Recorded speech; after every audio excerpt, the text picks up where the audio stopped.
दोस्तों, हाल ही में कुछ सूत्रों से खबर आई है कि सोनम रघुवंशी ने आखिरकार कोर्ट में चुप्पी तोड़ दी है और जो सच उसने उगला है वो रोंगटे खड़े कर देने वाला है। जी हाँ, अब लगने लगा है कि ये मामला फांसी की तरफ बढ़ रहा है, क्योंकि सोनम ने जो कबूल किया है उसमें साफ हो गया है कि राजा रघुवंशी की जाना कोई हादसा नहीं थी, बल्कि एक ठंडी दिमाग से की गई साजिश थी।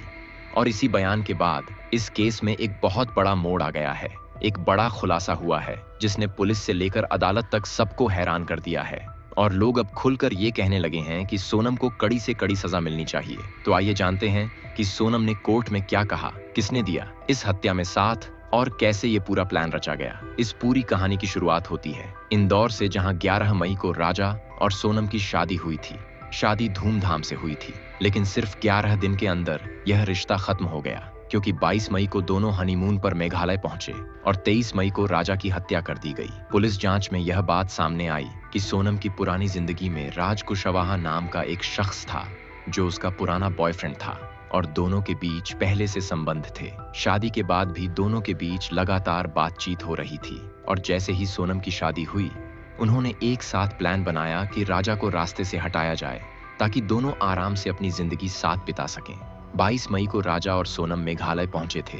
वहां उन्होंने स्कूटी किराए पर ली और वैसाडोंग वाटरफॉल्स की तरफ निकले। लेकिन इसी रास्ते पर सोनम और राज कुशवाहा की साजिश ने अपना रूप दिखाया।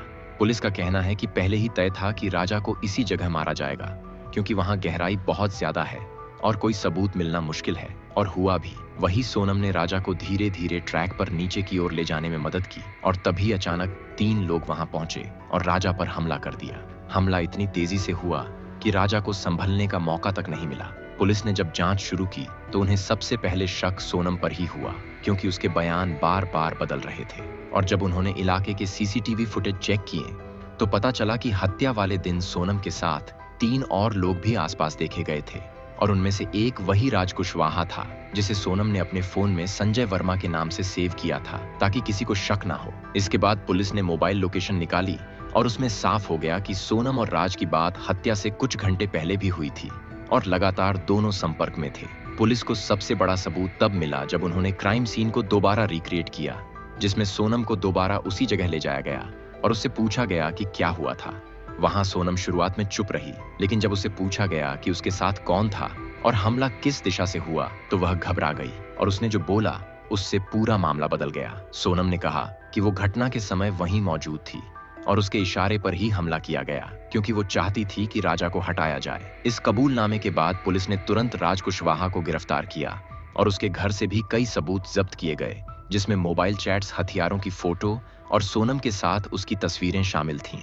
जांच में यह भी सामने आया कि हत्या से पहले सोनम और राज के बीच कई बार बातचीत हुई थी, जिसमें साफ था कि वो राजा को मेघालय ले जाकर किसी बहाने से मारना चाहते हैं और इसके लिए उन्होंने 3 लड़कों को पैसे देकर बुलाया था, जिनके नाम हैं विशाल सिंह चौहान, आनंद कुर्मी और आकाश राजपूत। इन तीनों को गुवाहाटी के रास्ते मेघालय बुलाया गया और वहां एक फ्लैट में रुकवाया गया, जहां से सोनम खुद उनसे मिलने गई थी। पुलिस ने जब इन लड़कों को गिरफ्तार किया तो उन्होंने भी कबूला कि उन्हें सुपारी दी गई थी और उन्होंने ही राजा पर हमला किया था। इसके बाद राजा को गहरी खाई में फेंक दिया गया और उसका शव 2 जून को एनडीआरएफ की टीम ने ड्रोन की मदद से खोजा। पोस्टमार्टम रिपोर्ट में यह भी सामने आया कि राजा के सिर पर भारी वार किया गया था और गर्दन पर गहरे घाव के निशान थे। यानी यह साफ था कि यह कोई एक्सीडेंट नहीं था, बल्कि हत्या थी और पुलिस ने भी इसे मर्डर केस में बदल दिया और सोनम के खिलाफ धारा 320, 120 समेत कई गंभीर धाराएं लगा दी गईं।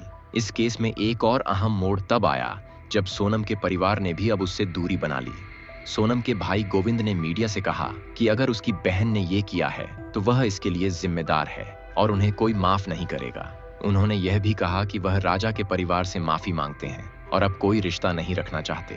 राजा के परिवार की बात करें तो उसकी मां उमा रघुवंशी और पिता अशोक रघुवंशी का कहना है कि उन्हें पहले से शक था कि सोनम कुछ गलत कर रही है, क्योंकि शादी के बाद उसका व्यवहार बदल गया था और वह बार बार अपने फोन में बिजी रहती थी।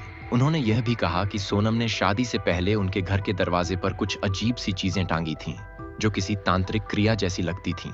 अब सवाल यह उठता है कि क्या सोनम को इस मामले में फांसी की सजा हो सकती है?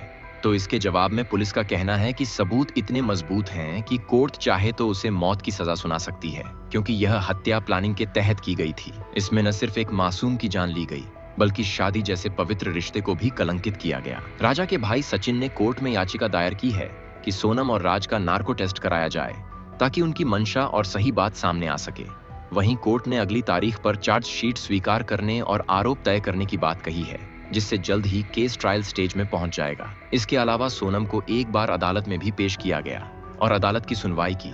जब सोनम को पेश किया गया तो वहां भारी संख्या में मीडिया और जनता मौजूद थी।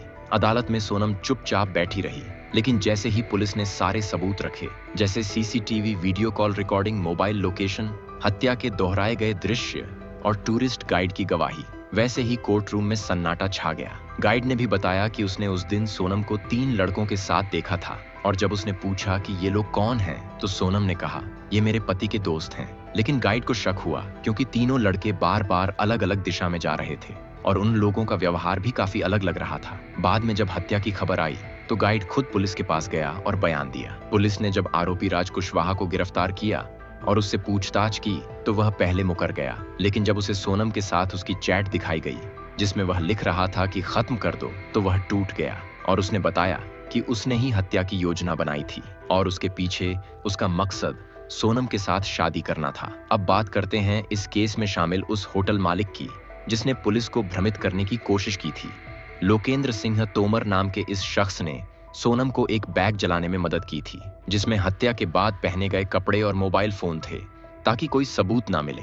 लेकिन पुलिस ने जब लोकेशन ट्रेस की तो वह पकड़ा गया और उसने भी कबूला कि उसने सोनम की मदद की थी। राजा के परिवार की अगर बात करें तो उसके भाई सचिन ने साफ तौर पर कहा कि उन्हें पूरा विश्वास है कि सोनम ने जानबूझकर यह सब किया है और उन्हें डर है कि कहीं कोर्ट में कोई लीगल चाल चलकर वह छूट ना जाए। उन्होंने मांग की है कि सोनम और राज दोनों का नार्को टेस्ट कराया जाए और केस को सीबीआई को सौंपा जाए ताकि निष्पक्ष जांच हो सके। सोनम के पिता देवी सिंह, जो शुरू में उसकी बेगुनाही की बात कर रहे थे, अब पूरी तरह चुप हैं। वहीं उसका भाई गोविंद ने कहा कि अब वह अपनी बहन से कोई रिश्ता नहीं रखता और अगर उसने सच में ये किया है तो उसे फांसी होनी चाहिए। पुलिस ने कोर्ट में चार्जशीट तैयार कर दी है और जल्द ही केस ट्रायल के लिए पेश किया जाएगा। जिस तरह के सबूत पुलिस के पास हैं और सोनम राज दोनों के कबूलनामे हैं, उससे ये केस बहुत मजबूत लग रहा है और यह पहला मौका होगा जब किसी पत्नी ने अपने ही पति की हत्या हनीमून के दौरान साजिश के तहत करवाई और कोर्ट में खुद जाकर मान लिया। अब इस केस में एक और नाम है जो बार बार सामने आ रहा है, वो है अलका, जो कि सोनम की बचपन की दोस्त है और जिसने सोनम से लगातार संपर्क बनाए रखा। पुलिस को शक है कि हो सकता है अलका को पहले से पूरी साजिश की जानकारी थी, लेकिन उसने चुप्पी साधी रही। फिलहाल उससे पूछताछ की जा रही है और अगर जरूरत पड़ी तो उसे भी आरोपी बनाया जा सकता है। दोस्तों, अब जब कोर्ट में ये सब सामने आ चुका है तो ये सवाल हर जगह उठ रहा है कि क्या इस केस में फांसी की सजा दी जाएगी, क्योंकि यह हत्या बेहद क्रूर तरीके से की गई और सबूत बेहद पुख्ता हैं।